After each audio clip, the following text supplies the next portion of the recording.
Welcome, everybody, to the Price Report every single Wednesday night. We bring someone who has dedicated their life to cryptocurrency. I call these people crypto lifers, and that's why I like to have them on the show. This person you've seen me share the screen with before on other shows, and I believe he may have been on the show before, probably when we just started the Price Report, when we just kicked it off. He's got great insight. He really, really drives it home. He's a family man. He always kind of gives you a good piece of advice to stay secure and safe, and that's why I love having him on the show. He's spot on. My man, Feroz, man, thank you so much for coming on, Feroz. And, tell people where they can find you right off the bat. And how you feeling, man? How's your day going? Sam, thank you very much for having me back on. Yeah, you're right. We did jump on earlier when the Price Report kicked off, actually. So happy to be back here. I think you might have been one of the first 2 or 3 people that I ever had on the show, man, on the Price Report. There you go. No. Glad to be one of the veterans then in that case. But yeah, you can find me on YouTube, Twitter, Binance Live as well. I live stream on there. Decentralized chain. There you go. Pretty simple. It's the same across all of them. But I'm doing okay. Nice to see that the market's having a bit of pump. So that always helps lift our moods up a bit, I suppose, more than anything else. Yeah. I don't know about you, but my wife always smiles at me a little more when Bitcoin's up. Do you feel the same way in your house? You know. No, open up the purse, Sam. Open up the purse. You look good, man. Look like you've been on like vacation or at least got some relaxation, man. You look like you've gotten some time to kind of build yourself up. You look pretty, just look relaxed and like you look like cheers. No. I've been on a little bit of a health kick. I had a gym built recently, so I've been hitting the gym pretty solidly. I can tell, man. You're kind of glowing. You're glowing, man. Yeah. No, there you go. Plus, it's the lighting in here. I won't give all the credit to the gym, but we've got lighting in here, which is kind of taking out the golden brown a bit. Definitely something more up about you, man, than normal. Yeah, you're on a big positive tip. I can see. So, we have some topics today that are, going around. One thing is SBF, right? He's in court cases. I'm watching Tiffany Fong cover the court case a lot. I think it's hilarious. It's been great.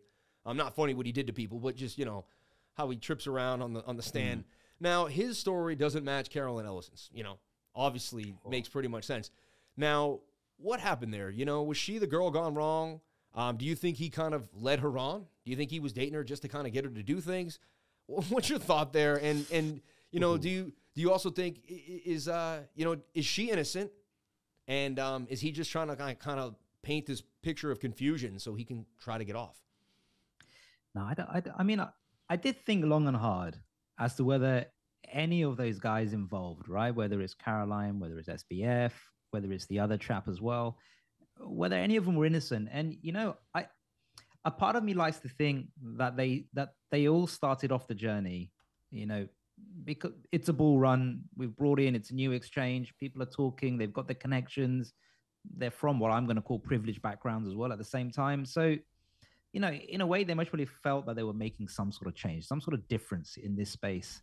And I think somewhere along the way, and not somewhere, but pretty early on along the way, they realized that there was an opportunity here. There was an opportunity rather than build your outer exchange, right? Like Coinbase or even Binance, right? Rather than build out your exchange, try to do things as right as possible. I think somewhere along the way, they got greedy. They realized that there's opportunity. They realized, hey, our treasury is filling up with a fair bit of customer funds. You know what? Maybe if we dipped in a little bit here, dipped in a little bit there, no one's going to know that it's gone missing. You're going to put it back afterwards once we're done. And I think that was their downfall. That was their downfall. And really, what it really feels like to me is just been more of an internal cover-up after cover-up. And let's be honest, all 3 of them are on the hook. So really, it's going to come down to, there's no loyalties amongst any of them at the end of the day. They're all looking out for themselves, right? And I think Sam's going to do as much as he can in order to throw away any of the sort of, I suppose, darkness that's falling or surrounding him onto others as possible. Right. And likewise, Caroline's going to be doing the same thing as well. She doesn't want to take the fall for all of it. Again, Sam was the head of the ship at the end of the day. And, some could easily argue, say, well, I was only following and doing what my leader did. But at the same time, I'm sure they had plenty of opportunities to stand up, to shout out, to say, hey, something's wrong. But, those dollar bills were building up and, what they were seeing was green. I feel like she's telling the truth and he's just throwing her under the bus. You know what I mean? Because the reason why I think she may be telling the truth is because I remember watching an interview when she said, when it finally was over, I was so relieved. Like she was sick of the lying. Like, she was sick of covering up. She was sick, she knew, like, it's like, she was finally relieved, like, she could finally, like, stop the insanity. You know what I mean? And just, have you ever seen people say that when they're just like, they're almost like when the cops finally come, they're just finally like, like, I didn't want to run anymore. I couldn't take it anymore. Well, that's the thing, isn't it? It's whether you carry on like that and then you're constantly looking over your shoulder thinking, is tomorrow going to be a good day, or is tomorrow going to be the day that I'm going to get caught? And that's the thing. I think that sort of builds up. It builds up, right? Because you can even relate to people who need to pay back taxes to a certain extent. If you haven't declared the taxes and you're kind of going on year out, not declaring your personal income from a side hustle or whatever it may well be, there's always going to be a part of you thinking, you know what, I best do this at some point, or I could maybe go another 5 years and no one's going to catch me, but someone's going to catch you along the way. And again, it's a relief thing. You're right. It is a relief thing because it's like, okay, it's finally over. Fine. Hopefully I don't do any jail time out of it. Yeah, right. I mean, who knows what's going to happen to the bunch? I mean, they seem to have fun up there in the Bahamas, but, oh, man. But moving on to the next topic, which I'm actually a little excited about, is it's so hard to trade futures here in the U.S. You know what I mean? They make you jump through hoops. Once you have a good program working, you got to get out of it, go to another one. Like, sometimes I'm envious of people in Europe. Right now, you guys have at least some type of UK regulation going on for yourselves, making us look like we're behind the 8 ball. Yeah. But, what do you think about Coinbase? Have you used them before? Are they a premier exchange in the UK like they are here in America? Like, for me, I've never been a huge fan. Like, they do kind of hit you with a lot of fees. Like, if you buy anything over $100, like, it's $8 in fees almost. You know what I mean? Unless you pay their, like, $30 a month subscription service. However, they've been secure. I've had Bitcoin, all sorts of coins on there that have never been taken. They've been there for over 5 years. I take them out, but, if I, things that I actually accumulate, and then after a while, I'll take them off. I've also never had any, any security breaching, anything like that. It's been safe. And my bank to, crypto connection has been great. Do you like Coinbase? Do you find the fees high? And are you excited about them trading derivatives in the U.S., or is it just something you guys don't really care about across the pond? Interestingly enough, when I first got into crypto, and I wanted to buy, my first few Bitcoins, and they were cheap back then. So it's kind of easy to say I wanted to buy my first few Bitcoins because I was kind of jumping in 2016, and you know what the prices were then. I actually used Kraken to onboard because that was kind of one of the more solid exchanges back then, European exchanges. That was my first gateway into actually ramping fiat into crypto. Post then, when Coinbase came out, actually I switched over to Coinbase, and I was finding my feet, right? I mean, I think nobody really ever comes into crypto, guns blazing. I know exactly what I'm doing. You're finding your feet. I'll be honest. Like, I was with everybody else from 2016 to 2017, 2018. I watched my bags grow and like get all happy, and then the first crash came, and I'm like, oh my god! But I mean, for me, I kind of persevered through that anyway, right? I didn't say, okay, fine, I'm gonna sell everything because I'm out of it. I just left it there because like everything was down 80%. I was like, if I'm gonna sell now, what's the point? You might as well just leave it there. And then the next cycle came along, and I'm like, okay. But over that time, this is all a journey. It's all education. What you do, what you put out there for people to understand, to see how trading works, and it's a journey. You build on that knowledge as you go on. And again, Coinbase came along at that time. It was completely fine. I agree. I thought the fees were very high for the standard Coinbase retail user. But when you moved on to Coinbase Pro, I think that's what they called it, Coinbase.pro, then you're kind of setting your own limits, your sells, your buy orders. Totally. The fees actually come down drastically, right? But remember, it was GDAX. It was GDAX back in the day, right? And that's GDAX. Yeah, that's it. GDAX, remember, it was GDAX. Me and you were OGs. So if you're an OG, you traded GDAX exactly. with us. Yeah. So and that's the thing, because once you start learning, hey, you know what? There are other ways to reduce those fees. Then you start experimenting with other exchanges. And personally, I think Coinbase is a very safe one. I mean, they're IPO, they're a legitimate business. They've got accounts, they've got audits, everything's above board or as much as it can be. So I generally think it's safe. And you know what? I did leave Bitcoin on there. I did leave Ethereum on there for a substantial amount of time, actually. There was a period where I just completely forgot and I wasn't really in tune with what was going on during the bear markets back in 2019 and whatnot. And, I've left stuff on the exchange. And like you said before, Sam, I've never really lost anything. Do I use Coinbase now? No, not at all. Just purely because I don't. I tend to use Binance. I tend to use decentralized exchanges. I tend to use KuCoin. Those are the ones that I tend to use mainly. But a lot of the time, I think, and it's important, what we should really draw from this as well is that, you and I have both mentioned that we haven't really lost funds from exchanges. But in all honesty, if you have a substantial amount of crypto, you shouldn't really leave it on the exchange anyway, right? 100%. Either a soft wallet, MetaMask, Rabby, there's loads, or cold storage, Ledger. Yep. You can use those as well. But I think if you have a substantial amount and you're not generally day trading on a day-by-day basis, then don't leave it on the exchange. Don't put yourself to that unneeded risk at the end of the day. Just put it somewhere where it's safe, stick it under your pillow, wherever you need to hide it. And then, when the market is in a positive situation, and again, crypto for me has always been cyclical. I'm usually like my most busiest when we're actually heading into the bull. And then during the bear market, there isn't really much that I tend to do. I tend to do a fair bit of research just to see what potentials you could start looking to line up for the next cycle. But beyond that, I personally don't tend to do much trading, but because I'm more of a long-term investor. I'm more in sort of research and the fundamentals and just general education around that. Yeah, no, but definitely get yourself a hardware wallet, everybody. I can remember, this is my first hardware wallet I ever got right here. I still got it, my Trezor. Trezor, that's the one. And, it still works. It still plugs in. It's great. I can see my balance. It's some of the first Bitcoins I ever bought. Still see them there. It's an amazing journey. So, everyone, cryptocurrency is an amazing journey.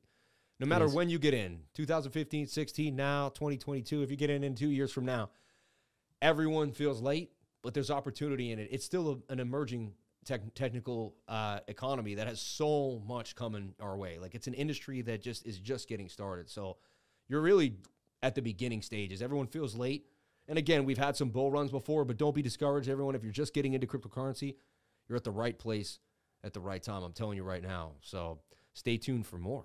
All right. I mean, even more so on that point, Sam, is like take a step back. If people generally feel it, I'm too late. You're never too late. You generally are never too late.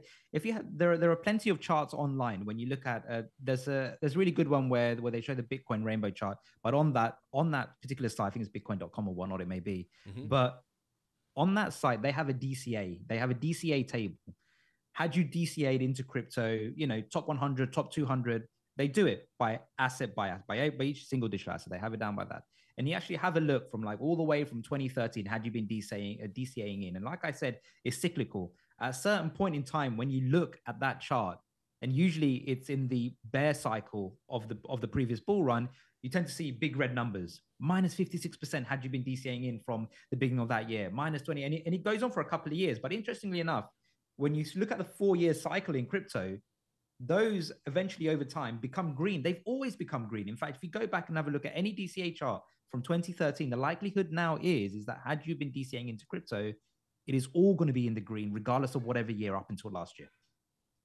So do you think, with that being said, do you think like if I were to DCA right now into Solana, into Matic, into certain, and I held them for 8 years, I'm probably going to be heavily in the money. You know what I mean?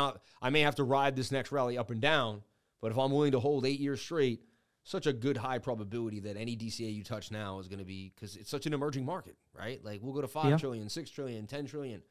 Here's a great question that I haven't asked a lot of people, and you tend to always answer with such like, kind of like a lawyer, man. Like whenever you break things down, it's almost you've had a legal team around you. Maybe you have your whole life. Financial advice. Yeah, not financial advice here. But how high do you think the market cap can go? I'm under the impression like 4.9, maybe we froth over to 5.2, 5.3 trillion dollars. Last one we hit like I think it was like 3.1 trillion. We could almost say. Where do you think we go on this run?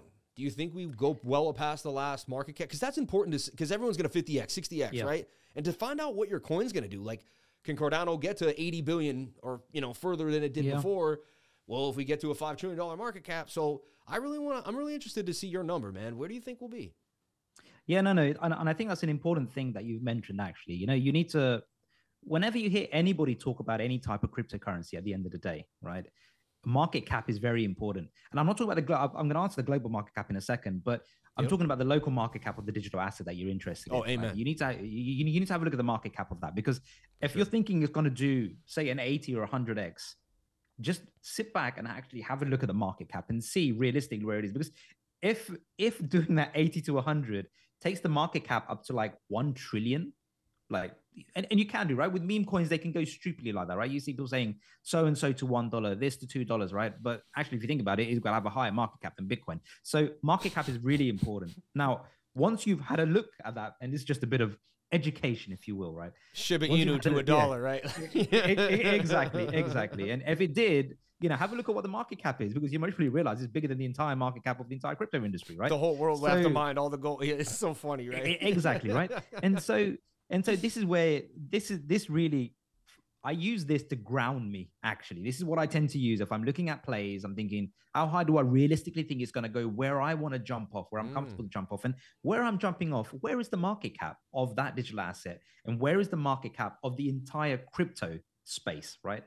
And if you're realizing that it's taking a fraction of it, fine. It seems like you're doing your maths and you're okay. If you realize it's taking an entire third of the market cap, well, hey, your estimates are completely off unless you're thinking about Bitcoin, right? But realistically, I personally think that we're most likely, I'm going to say we're going to double the previous all-time high. So last was about 3 trillion, right? So I'm thinking around 6 to 7. That's where I'm thinking that we're going to absolutely peak euphoria around 6 to 7 trillion, I reckon. And then we have to be bailing out. Get out. That's it. You got to get out. Riding your bags is very easy to do. Let's be honest, right? I think we've all been there where we've been in certain assets where they've taken our sort of wealth on paper pretty high, right? But the hardest part is taking profit. I'll be honest. It really is getting into that mentality of, you know what?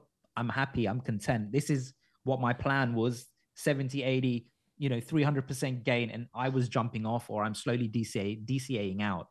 And the one thing I will say, Sam, is that, if you look at the last 3 cycles that we've had, they all do have a very similar way in terms of the way they play out, right? Nothing forever goes up. And I think one of the main things is to be not caught up in that euphoria that we have, right? When we're in the bull market, because it's coming. I'm telling everybody now, the bull market's coming. The halving is going to be kicking in next April. 12 to 18 months after that, you're going to be at the peak of the next cycle. And what I would say, to everybody, right, is have a serious, long, hard think about what are you going to do when you're in that 12 to 18 month period, right? The last 6 months of that peak, because you need to have a game plan. Because if you don't, what you're going to find is you're going to be happy, you're going to be euphoric, you won't sell out.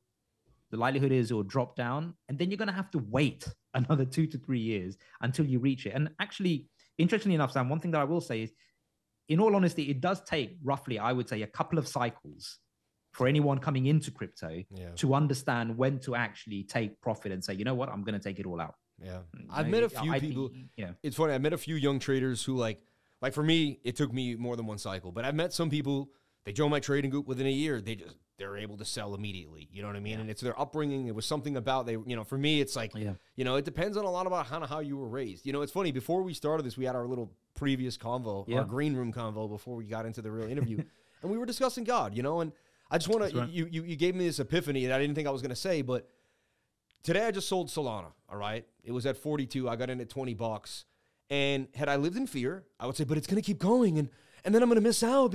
And fear, fear can also make you sell too, but at the one moment in time, I go back to the submission to God. If I submit to God, then if I sell Solana right now, that's what's meant to be. You get what I mean? Like when I press that button, boom, God was meant for me to make my $2,000. And you know what? If it sails to $60 in the next 3 days and I don't get back in, then I got $4,000 to go invest in maybe a smaller coin that could do even bigger than Solana could do. Yeah. I got to realize that I'm always where the opportunity is. I am not in fear. And so when I continuously tell myself that, and I remove fear from my life, and I remove fear by submitting to God, because if I believe I'm made by this great being, and I'm going to go back to this great being and live this everlasting life, what the heck am I so afraid of? Right? Yeah. So submitting to God has actually helped me in my trading career, which is insane, and I never thought I would say these things, and I never thought they were even correlated, but for me they are, because it helps remove fear. And when I remove fear, I'm able to press the sell, I'm able to press the buy, and like everyone else have a goal. Like I have this vision of owning 2 condos in downtown Sarasota, Florida. I close it. I can see them. I can see the woman. There's like a 39-year-old lady who's like a real estate agent living in one of them. Like I can see my tenants. They're waving. They love, they drive nice cars. They come into their beautiful condo, and like these condos are both like 700, $1,000 condos. You know, I want to put like 200 to 300 grand on each of them. And this is my vision, right? So when I put 20 grand on something, I want to 10X it, and I get to 10X, maybe it will 50X, 60X. But when I get that 200 to 300, I'm going to be dreaming of that down payment on those. That's it. And so if you have something that you're going to be doing visually, manifest it. It's going to be so much easier for you to take some profits, man. And you helped me with, ever since I first met you, you've been a good guide. Like the times I haven't spent tons of time with you, but the times I have, man, you're always like a good voice of reason, you know? And I wanted to ask you, do you think it was a good idea? And again, not financial advice, but just, you know, for conversation and entertainment purposes. Was it a good time do you think I sold soul at a wrong time, good time?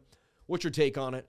Should I just held long term? And, you know, would you have held long term? And what are your thoughts? You know what I mean? No, I'm looking at the charts now, right? And I'm looking at the weekly chart for Solana. And in fact, we're really getting into a point where previously we've seen that we're coming into resistance roughly around $44. That's where the resistance is. In fact, if we're going all the way back to last year, June, this is where we actually ended up heading back down again. We found it really difficult to actually, we had a run up from May all the way up into June, and around $44 was what we just couldn't break through at all. So in all honesty, it sounds like quite an educated move in order to sell out at this point. Strong resistance. We've hit it quite a few times here. 1, 2, 3, 4, 5, about 6 weeks running. We tried to break that. We managed to sort of just wick above it, but we never really managed to hold. And in all honesty, as an educated man like yourself, I think that was the right play, in all honesty, Sam, because I think we're going to get a bit of a pullback. Maybe we'll have a little bit of settling somewhere around $35, and then potentially we can see where it goes from there. But no, if I was a betting man, this is the place to jump off the train for the time being. Man, I like it, man. You always hear the voice of reason. And again, you never know. The thing is, it was a, you know, the daily, the 2-day, the 3-day chart were all very, very overbought. They were like capitulate. You know, they were at a point where it was like, you know, how much more money is going to run in right now? Like, how many more people are going to want to buy now? But at the same time, if Bitcoin stays in that flag and we get the ETF, you know, Solana might just follow it right to $60. So I'm open-minded and I'm willing. Again, I don't have any fear. If it keeps going, I'm okay. If I can get back in, I'm okay. No, exactly. And there's plenty more to come. You know, this is not the end. There's so many more projects, even within the top 200. In all honesty, one of the things that I do say on my live streams is if you're not exposed to the markets yet and you're sitting on the sidelines in stables thinking that you're going to get a further drop, hey, you might be lucky and you might be able to time it and you might be able to get that drop for sure. No one's saying that you won't. But what I would say, and not financial advice, but if I was the betting man, I would slowly be DCAing my way from now up until the halving next year, in all honesty. Pick some decent projects. If you're not quite sure which ones they are, then at least focus on the first top 50. Ignore the stables because they ain't going to do you any favors. But everything outside other than stables, you know, start looking at those and start working your way through them. See which ones you like, which projects seem to have good updates, a decent team. They've been here building over the bear market. That's quite important as well. But they haven't been silent. Now they're suddenly ramping up. And, you know, just slowly start making your way into the market. And, you know, again, we've seen what happens after the halving cycle. And if you pick the right ones, you should be okay. It's something about that English accent. He makes it sound so easy, doesn't it, everybody? He makes it sound so easy. Like we're just going to, like those books behind him on the shelf. You're just going to grab a couple, put them in your bag. You're going to be a millionaire. Don't worry, man. It's all going to work out. But you know, it's funny. Whenever I simplify things, because everyone goes into it like, I'm one of millions of people. There's coins everywhere. You know, Binance, exchange, and I think that's how the mind works, right? And then when we just kind of like go like this, it's literally like, no. Like if we looked at it, like I got my little board here, but we look at it and say these were coins you could buy. Like there's 100 coins out there. If you buy a couple of them and hold them, you're likely going to 10 or 20x. You know what I mean? I used to do this funny thing when I did my beginner's course with people.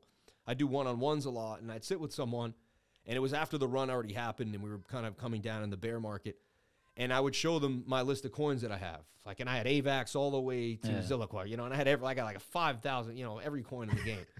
And I clicked on Algorand, and I showed them Algorand went from 30 cents to $3. You know, I clicked on Avalanche. I said Avalanche went from 13 to 130. Like, and I said, you could have picked any one of these A's and 10 to 30x. And then I went through the B's. I was like, you could have bought Blue Zell. You could have bought BNB. You could have bought, I said, you could have picked some B's in one. I said, you could have picked some C's. You could have bought Celsius. You could have bought this. You could have. I picked the D's, and I said you could have bought Doge. You could have bought, And I just went through Dashcoin, the one from $130 to $1,300 at one point, and I just said like, look, all you had to do was commit, actually research and commit. It's the people that are like, I'm buying this, then I'm selling that, then I'm going over here, then I'm going over here, and then I'm gonna hodl, but then I'm gonna swing. No, I'm gonna swing, then I'm gonna hodl, and it's like you got to tell yourself whether you're gonna long-term hold or swing the coin before you grab it. Because like Solana, I wasn't addicted to the long-term hold. So when it went up, I was like, Like I didn't sit there for months like, I can't wait to build my Solana back. Like, But if that was the case, it would have been put on a hardware wallet, right? And it would have been shipped out of my mind and out of my exchange hands. Get it out of your exchange hands, I always say. But, man, I don't want to spend up too much of your time. I wanted to see top 3 coins that you like, Again, not financial advice. But, are there 3 coins that you were really looking at? Maybe an outlier that no one's thought about, something that you think is your dark horse, and then maybe 2 safer coins that you think are really going to make it. What 3 coins are you thinking about building? Or I'm sure you've already begun to build bags. Yeah, no, look, I'll tell you what. There's a few. I'll give you a few actually because 2 of them I kind of put at the same time, right? This is where the ad comes in first. This is where we're on the ad first. You've got to always have exposure to a bit of Bitcoin, in all honesty, right? As in, because you got to balance that portfolio out. I like this. So it's not too heavy on one side. You really do have to balance it out from low risk to low reward, low risk, low reward, but it's safe. Then medium risk, medium reward. We don't go all in on Doge, man. Yeah. So and look, and I'll be honest, and you pick a little from each one. So like at the moment, I'm heavy in Bitcoin and I'm heavy in Ethereum. I always have been actually in all the cycles because I'm not ready to jump off yet. I'm still here and I'm still looking to, get to that manifestation of what I want. And what I want will require a slow, steady growth. So Bitcoin and Ethereum are always there. And in fact, over the last couple of cycles, I've always sold out 1/3 to Ethereum, always, because I've been growing my Ethereum stack for a while now. And so Bitcoin and Ethereum, 100%. Okay. Keep it there. Now, what I will say is... So you're not even going to unload Ethereum in this next run. Like, that's not even a question. Like, that's... What was the question? Am I unloading or not unloading? Like, I don't see you unloading any Ethereum in this next bull run. Like... I don't think so. I'm not. You'll just put a third of your gains back into it, probably. Exactly. Like, always. So the gains that I'll make from everywhere else will always go and grow Ethereum, because I think long term, Ethereum is really the heart of where DeFi is. Ethereum is the heart of where all the smart contracts started from. Ethereum is always going to be the OG chain. And if you have a look at it, a lot of these sort of gains and projects that run, they always migrate back to Ethereum. Why? Why do they do that? There's a reason why that's happening. So hence why I always feel that it's a solid bag to be holding overall, because for me, it's low risk, low reward, but it's a decent reward if you're sort of slowly accumulating over time. Yeah. Now that's, and that's kind of like having your main piece there.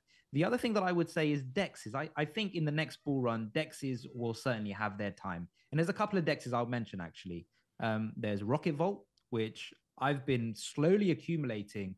And they were here actually in the last cycle, interestingly enough. They came about in the last cycle, but they're an aggregator. So they aggregate the best DEX price and centralized exchange price across the board. Okay, so for me, eventually, because there are people out there that don't want to do KYC. That's just the way it is, right? Some people just generally want to be anonymous. But in order to get some of the best prices, you are going to have to look at centralized exchanges. So Rocket Vault is one that I've been accumulating over a long time. I even interviewed the founder a good couple of years ago, and I'm still there accumulating because I believe in the next run that will do well. Some strong alpha. As part of another one that I will say also is we've seen the bots come out recently, right? Yep. So you saw what is it, Unibot recently? I mean, well, they got hacked recently, actually, about over $500,000 from the treasury. I went over yesterday. Yeah. That was the news. It was pretty big. But interestingly enough, it was one server though, which they said they condensed it and it didn't spread. So we'll see. But exactly. But nonetheless, I think it was like a good 500 to 600K hit. Now, half a mil. Yeah, for sure. Yeah. So and I hope they make their they said they said they were making everybody whole. They said for sure. But which is fine. But one of the things that I also saw, but the problem is with all of these bots, whether you look at Waggy, whether you're looking at Unibot, or any of those bots, Maestro, it's all on Telegram. Now, you tell me, somebody coming into this space, right? The interface is clunky. It's difficult to use. And really what these bots are there for is to really snipe. That's what it is. Snipe token launches, get limit orders, get sell orders, all of those orders put in place, but on a decentralized level, right? Yep. And the only way you can do that today is through these Telegram bots. Problem is that you then put your funds onto their servers because they have to be able to execute in time, right? So again, but there are gains to be made. Interestingly enough, we had a recent launch, which was called TokenSide. So the ticker is TKST. And I believe that these guys are approaching it slightly differently now. So instead of focusing on being a Telegram bot, they're focusing on being a web app. They're focusing on being a sole iOS app. And also they're looking at using Ethereum's account abstraction feature as well in order to have a much more safer wallet experience. So I think that's one out of the bots that you might want to have a look at is TKST. That's a pretty cool one. They're quite innovative. And also they're also grant recipients from the Ethereum Foundation as well. So that gives me a bit more legitimacy. So DEXs are going to be big. And I think those are the two that you might want to have a look at. The last one that I would say is a project which looks at the infrastructure play, right? Infrastructure projects have always done well. And that's another one that I would say you might want to have a look at is called Saito. They've been around for a couple of years, interestingly enough, and they're busy sitting there building their L0, as I call it. How do you spell that one? What's the spelling? So Saito. Yeah, Saito. Yeah, okay, yeah, I call it Saito. Yeah, but Saito. Yeah, okay. And I've seen that name. And that's another one that I would look at. I would say those are the ones where I've kind of given, I would say, your low risk Bitcoin, Ethereum, but good reward. Then you're kind of going into sort of more medium, high risk plays. And again, don't bet the house, in all honesty. DCA your way in. If you have, whatever lying around, you might just want to chuck it in there. You might be pretty surprised in terms of how they do 12 to 18 months down the line. Doing this price report with you, I realized I feel like I have to get you, I have to create a new segment on my show called Under the Chain or Deep Inside the Chain or something like that, And I'd like to have you on once a month where we just kind of a more laid back, where we just kind of look at tokens together and we kind of do because you're the man. Anytime. I believe my gift is knowing who has more gifts than me. I think that's a great gift that I have, man. And I hone in on people that I know do deep dives, and I can tell when their information is coming from a great place. You source your information. I can tell, and you don't play games with your details. And that's why I've always been of, as in, I would like to say, interesting enough, I'm in crypto, but I'm quite risk averse. Yeah. As in, when it comes to plays, I really try to make sure that I understand. Look, I don't need to understand the tech fully, but I need to make sure that the people behind it are at least as genuine as they can be. And they genuinely want to build something. They're not necessarily after to get a massive treasury out of it or, run off and buy themselves a car or something with it, So this is what's really important to me is how genuine a team is, because, hey, we're in crypto. We've seen... Well, that's the thing we wanted to talk about too. Is scale. The CEO of SafeMoon just got arrested saying that he spent $200 million of all the SafeMoon funds on cars and homes, and just he saw it. He's like, oh, it'll come back up in the bull market. I'll be able to sell it off, but it's all on chain, man. Everything is watched. If you don't think that the feds or anyone else doesn't have a way of watching your chain, the CIA could have made Bitcoin for all we know. You never know. I mean, I'm open minded. It probably didn't, but I'm just, you never know. Yeah. So. That's why I always think it's funny when they're like, it's the laundering way. It's the biggest money laundering scheme in the world. I'm like, what do you mean? Like you could eventually see that they send it to a mixer, but at one point, you can track it up to a certain point, and then you can track that back to an IP. And they've gotten almost all the people that have ever done. Remember that couple that scanned billions of dollars recently? They were running around New York City, and they've gotten almost all these people have been taken. Sometimes I feel it's easier to catch somebody in crypto than it is to catch them in the real world through banks and institutions. In all honesty, there's a trace that anyone can look at. And in fact, there are some quite prominent chain analysts out there already that are sitting there tracking, seeing what's gone where. And even there was a Arkham, that's it, Arkham, right? Arkham is the platform, but you can actually put out almost a hit, if you want to call it that, in terms of, I want to know all the information about this address and where it's gone, and this is what I'm going to pay. And people will go onto those sites and actually do that. In fact, it's a pretty cool site to check out if you're looking to see what some of the other bigger institutions are doing, or if you're curious to see, if you've heard of not an influencer, but let's just say you've heard of somebody that's kind of an A-list person that's already in crypto. You can, if you have a look on sites like Arkham, they kind of catalog a lot of the wallets from major people in this space. And then you can also do a bit of wallet watching which I like to do from time to time to see what are they actually jumping into. Because sometimes if you follow some of those wallets, you'll realize, hey, these guys are onto something. Actually, because we were talking about DEXs earlier, during the Unibot hack, interestingly enough, there was a massive wallet in there. They had around just under $400,000 of Unibot, right? And they started buying token site tokens, and they're a direct competitor, if not a better platform.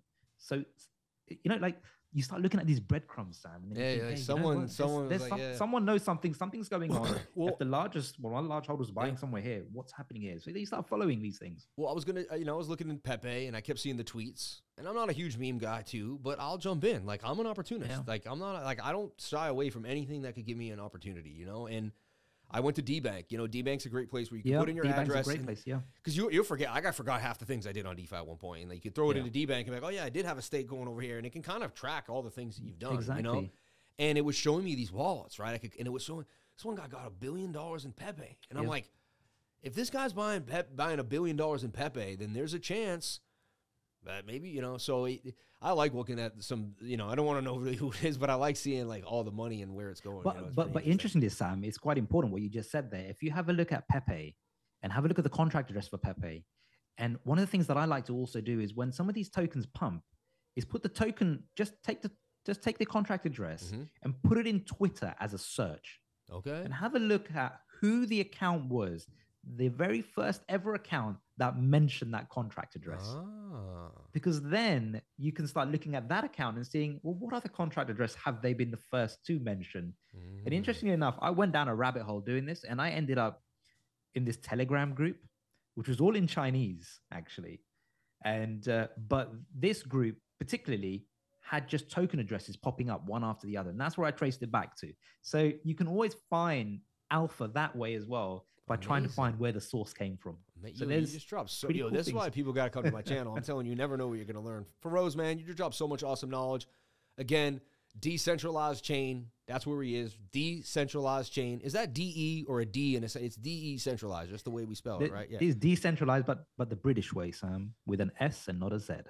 Oh, you guys don't use the Z. Oh, you don't use the Z, my friend. It's an S. That's going to throw us off. He's in the U.S.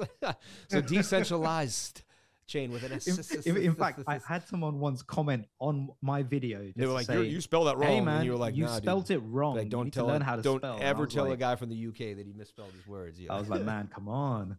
So yeah, so decentralized chain with an S. You guys made your own fruity language. We kept it real over here. You weird, you Americans. God bless you, man. Thank you. I always have a great time with you. Hope your family has a blessed day, blessed week, blessed year. One day, I hope I get to come across the pond and we, maybe the kids in the family get to come together one day. I think it could happen. So, but thank you so much for coming on the channel. I greatly appreciate it. And I can't wait to have you back on again. And again, I'm serious about that segment. We're going to have you back on. We're going to deep dive some of this stuff. I didn't realize how deep your knowledge goes. And that was the tip of the iceberg. And I know there's way more under the water. So I'm excited. Well, Sam, thank you again. And it's always a pleasure being on the show. So anytime you need me, give me a shout. I'm always there to help you out. Not a problem at all. God bless. Stay blessed. And I'll see you soon. Thank you. Cheers.